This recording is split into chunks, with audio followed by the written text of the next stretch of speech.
You may be buying products made by children or forced labor and not even know it. World Vision has found that $34 billion of high-risk goods came into this country last year alone. Products that may be enabling horrific working conditions that exploit the most vulnerable. The study looked at the supply chains of hundreds of Canadian companies, and now it's calling for more information about where your T-shirts, your soap, your tea and coffee are coming from. Simon Lewchuk is Senior Policy Advisor with World Vision Canada. Simon, what does your study tell us about the state of the supply chain here in Canada? Yeah, thanks, Peter. The study we put out today really draws the links between child and forced labor and the fact that it's a Canadian issue. This is an issue that affects Canadian consumers and Canadian companies. Can you give us some examples of sort of what you found and why Canadian consumers should be concerned? Sure. We looked at 50 items that we know are at high risk of being produced by child and forced labor coming from high-risk countries. And we found that last year, $34 billion worth of goods that are at risk of child and forced labor were imported into Canada. And that's about 1,200 companies, over 1,200 companies were importing these goods. And what kind of, like, are we talking about everything from T-shirts to, what are we actually looking at here? You know, Peter, it's a lot of the goods that you and I use every day, everything from our shirts to our cell phones, the food we eat and consume, the shoes that we wear. These are, very much everyday products that Canadians use. And we're talking about child labor and forced labor. Is that essentially slave labor? Yeah, so these are two related but slightly different phenomena. We would say that both are, amongst the most egregious labor practices in the world. We have 85 million children who are working in dirty, dangerous, and degrading jobs. And then in addition, we have 21 million people who are forced to work, essentially in slave-like conditions. 5.5 million of those are children as well. Oh my goodness. So, the hard part is when you're back here and you're walking down, Rideau Street or Queen Street, and you just want to go in and you need to buy something fast and cheap. You just grab it off the shelf, pay for it, and move on. I don't really spend a lot of time thinking about where this came from, the conditions it was made under. What do we do about this? Yeah, it's a great question. I think increasingly consumers are starting to be more conscious about the goods we buy, the things we wear and we put into our bodies, and the conditions under which they were made.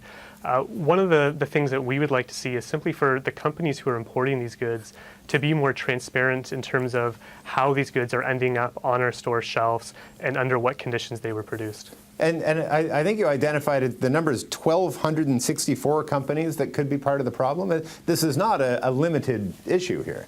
No, and that's a very conservative estimate too. Of that 1,200 companies, 2/3, about 860 some odd, are Canadian headquartered companies. So again, these are clearly Canadian issues, and we'd like to see more action taken, whether it's from consumers or for the companies or from the government as well. Are you naming the companies and the specific products?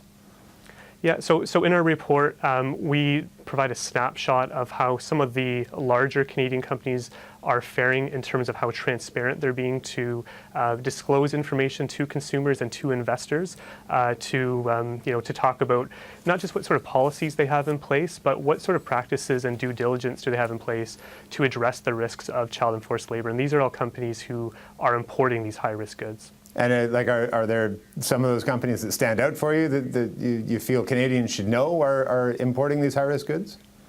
Well, these are companies that we all know and shop at by and large. There are some of our big retailers, grocery stores, and there are some Canadian companies who are really doing a good job in leading the way in terms of being transparent on these issues.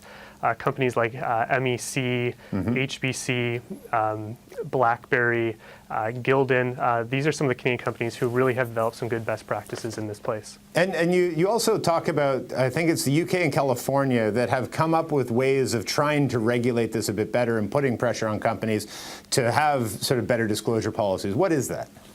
Yeah, so the UK and California have both passed what is called supply chain transparency legislation, and it's meant to encourage companies to simply report on what they're doing, if anything, to address these risks, and then letting consumers and investors ultimately be the judge and to use that information to engage in dialogue with companies. And the idea being that simply by reporting on what efforts companies are taking, this will spur them on to greater action. And we'd like to see this here in Canada as well. So here we have this now body of knowledge, and it sort of builds atop a body of knowledge that was already there and an awareness that was already there. You tell us that consumers want more information about this. What do you do? Is it now turned to lobbying to try to enforce some regulations? What's the next step? In our report, we have some very specific recommendations for consumers, for companies, encouraging that dialogue. But yes, we've been engaging with the new government here in Ottawa on the issue of developing supply chain transparency legislation, and really hoping that we can get a clear commitment from the government to move towards this and to work with different stakeholders to find out the best way to implement this here in Canada. Well, I tell you what, as that moves forward, stay in touch with us because we would like to follow up on this. But for now, Simon, I think we're going to have to leave it there. You got it. Thanks, Peter. Thank you.